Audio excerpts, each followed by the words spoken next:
लेकिन हाँ भाई, आप जो ये बता रहे थे ना भाई जीएस एकदम ऐसी आ रही आउट ऑफ सिलेबस, तो भाई मुझे तो उस टाइम विश्वास नहीं हो रहा था। मतलब जीएस तो सब पढ़ी हुई होती है, पर लेकिन भाई जब मैंने एग्ज़ाम दिया तो मुझे पता चला कि वाकई में यार जीएस का जो लेवल था ना, वो यार बहुत ही अपर लेवल की थी।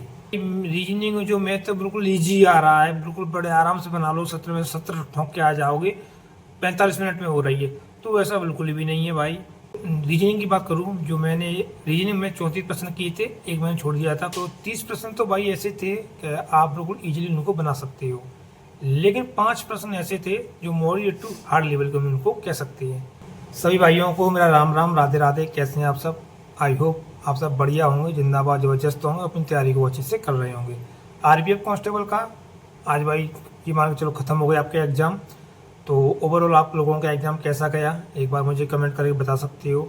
तो आप लोगों के कमेंट वगैरह इतने आ रहे थे, मैसेज वगैरह आ रहे थे व्हाट्सएप पे कि भाई आपका एग्ज़ाम कैसा गया, कैसा क्या नहीं रहा, कैसे पेपर का लेवल रहा इस बार, तो एनालिसिस बताइए, रिव्यू दीजिए अपना।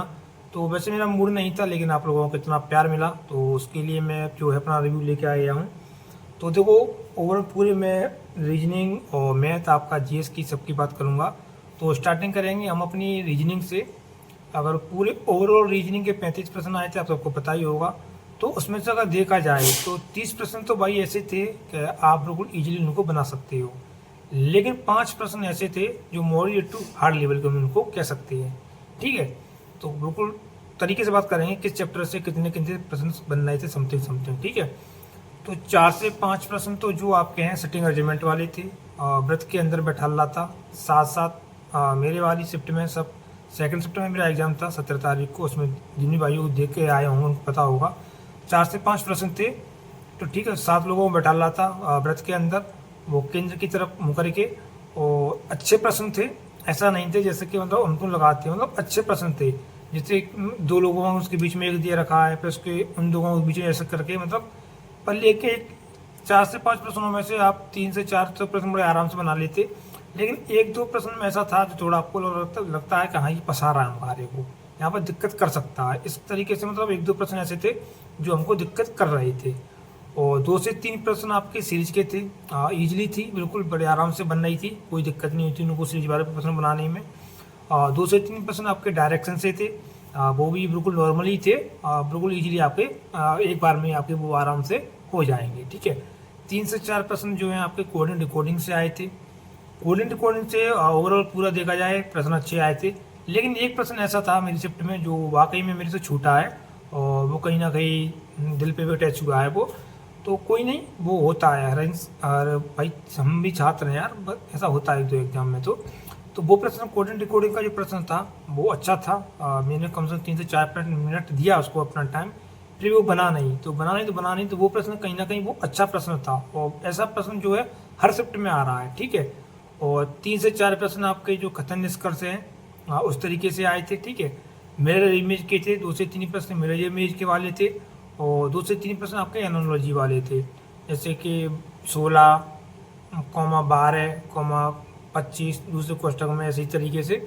तो वो होता नहीं है, ऐसे इस तरीके से 2 से 3 प्रश्न थे। रीजनिंग की बात करूँ, जो मैंने रीजनिंग में 34 प्रश्न किए थे, एक मैंने छोड़ दिया था कोडिंग डिकोडिंग वाला, वो मेरे से बना ही नहीं। ठीक है, तो ये रहा ओवरऑल रीजनिंग का।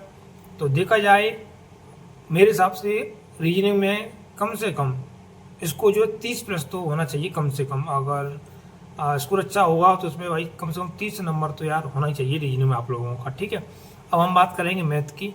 तो मैथ पे भी देखो इस तरीके से आप सब बोल रहे थे कि नहीं भाई रीजनिंग जो मैथ तो बिल्कुल ईजी आ रहा है, बिल्कुल बड़े आराम से बना लो, 17 में 17 ठोक के आ जाओगे, 45 मिनट में हो रही है। तो ऐसा बिल्कुल भी नहीं है भाई। मैथ में भी लगभग 28 प्रश्न ऐसे थे जो तुम आराम से कर सकते हो। ऐसा बिल्कुल आराम से नहीं है कि आप बिल्कुल ऐसे ही कर दोगे, नहीं भाई, टाइम लगेगा उसमें भी, लेकिन तुम उनको बना सकते हो, कहने का मतलब ये है। और मैथ में भी 7 से 8 प्रश्न ऐसे थे जो टाइम टेकिंग वाले थे, आपको कंफ्यूज कर सकते थे। ठीक है, तो ऐसा नहीं आप बिल्कुल इजीली सब बना लोगे, ऐसा कुछ भी नहीं था उसमें। इसमें आपके 3 से 4 प्रश्न थे वो आपके प्रॉफिट एंड लॉस वाले थे, अच्छे प्रश्न थे। ठीक है, 2 प्रश्न आपके लगभग मेरी शिफ्ट में जो है रेशियो से आए थे, वो भी एक प्रश्न थोड़ा बिल्कुल ईजी था, कोई थोड़ा प्रश्न मतलब घुमा रहा था इस तरीके से। रेशियो वाले में इस तरीके से था, कोई भी अमाउंट दे रखा था, वो 4 लोगों में डिस्ट्रीब्यूट किया गया था। सबसे ज़्यादा और सबसे कम वाले के जो डिफरेंस है वो कितना होगा, इस तरीके से एक प्रश्न पूछा था। और एक तो बिल्कुल ही ईजी था, सीधे सीधे प्रश्न पूछ लिया गया था, ठीक है। 3 से 4 प्रश्न लगभग टाइम एंड वर्क वाले थे। ए इतने दिनों में कर रहा है, बी इतने दिनों में कर रहा है, तीसरा व्यक्ति आ रहा है, दोनों ही सहायता कर रहा है, तो तीसरा व्यक्ति उस पूरे काम को कितने दिन में कर लेगा, इस तरीके से प्रश्न था एक। तो वो भी मतलब अच्छे प्रश्न थे, 304 प्रश्न बड़े आराम से उन लोगों को बना सकते थे उन प्रश्नों को। 2 से 3 प्रश्न समथिंग 2 से 3 प्रश्न ही थे मेरे अंदाज में, 3 से 4 हो सकते हैं, इससे ज़्यादा नहीं थे, CISI के थे। तो उसमें जो है एक अर्धवार्षिक वाला था मेरे में, तो वो बड़े आराम से हुआ, कोई दिक्कत नहीं उसको बनाने में, ठीक है। 2 से 3 प्रश्न जो है आपके डिस्काउंट से थे। एक थोड़ा कैलकुलेटिव था और 2 तो बिल्कुल नॉर्मल दे रखे थे, कोई अमाउंट दे रखा था, उसमें 10% की छूट और 20% की छूट दे रखी थी। तो ओवरऑल उसका जो विक्रय मूल्य है वो कितना था, इस तरीके से प्रश्न था, वो भी मैंने कर लिया था, ठीक है। 2 से 3 प्रश्न आपके टाइम स्पीड डिस्टेंस वाले थे, जिसमें आपकी एवरेज स्पीड पूछी गई थी एक में, और एक में आपका टाइम पूछा गया था, इस तरीके से प्रश्न थे, और एक में उसकी चाल पूछी गई थी।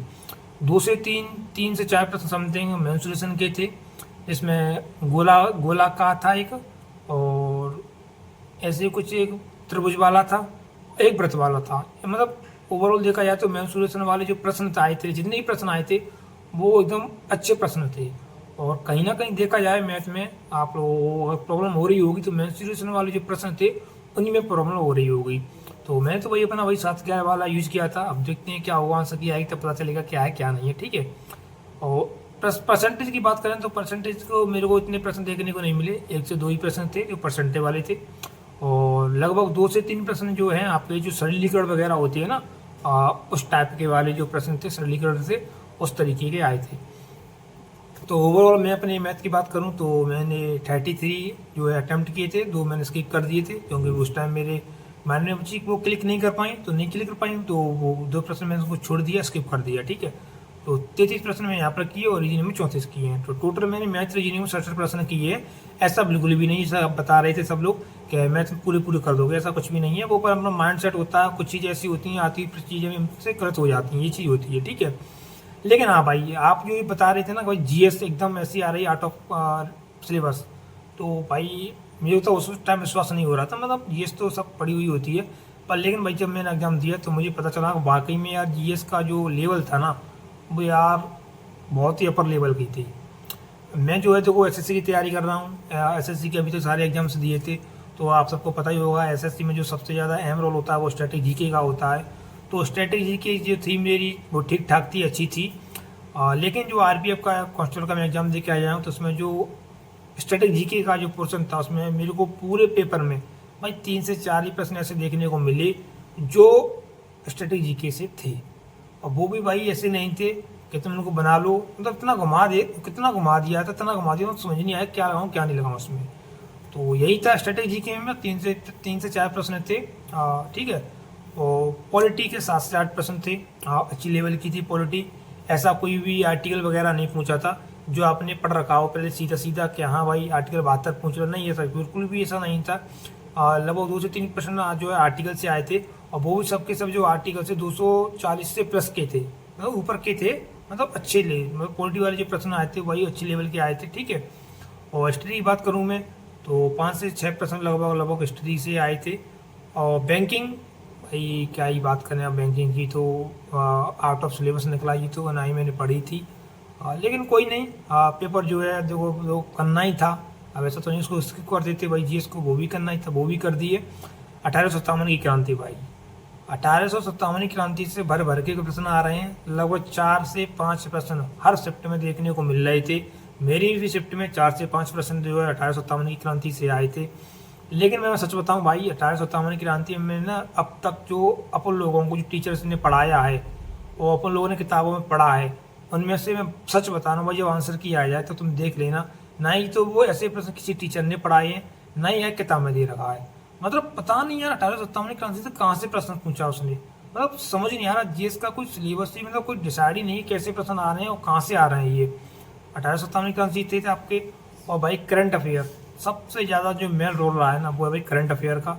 लगभग 10 से 12 प्रश्न करंट अफेयर से आए थे, जिसमें से मेरे में केवल एक प्रश्न था जो 2025 की करंट से था, नहीं तो अन्यथा 10 से 11 जो प्रश्न थे वो सब 2024 की जो करंट थी ना, सब भर भर के पूछी थी।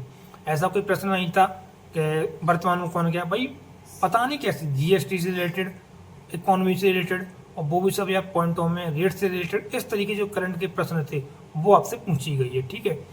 तो मैंने जो है देखो भाई करना तो यार सब यही था यार, ऐसा तो नहीं है कि मेरे को, अगर मैं ओवरऑल जीएस की बात करूँ ना, तो मेरे को ऐसा लग रहा था 15 से खींचता आने के 15 से 20 प्रश्न ऐसे थे जो मुझे लग रहा है मैंने पढ़े हुए होंगे। वो भी ये नहीं है कि वो 20 ही होंगे भाई, मेरे को नहीं लगा कि मैंने 20 भी पढ़े होंगे उसमें, सच बता रहा हूँ। लेकिन करना तो भाई था, तो मैंने जो है देखो जीएस में जो ओवरऑल मैं अपनी बात करूँ तो मैं 44 जो है अटेम्प्ट किए हैं, ठीक है, जीएस में। तो ओवरऑल मैं अपने पूरे पेपर की बात करूँ 120 में से जो है मैंने 111 यानी कि 111 जो प्रश्न है वो मेरा अटेम्प्ट रहा है।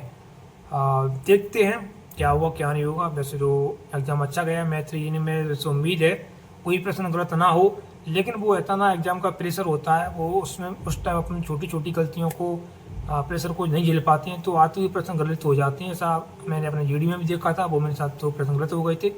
तो ऐसा देखो हर बंदी के साथ होता है। अगर देखो वो प्रश्न अगर सही हो जाते हैं उधर, और लगभग 25 हो जाएगा जीएस में सही, और फिर देखते हैं क्या है क्या नहीं है।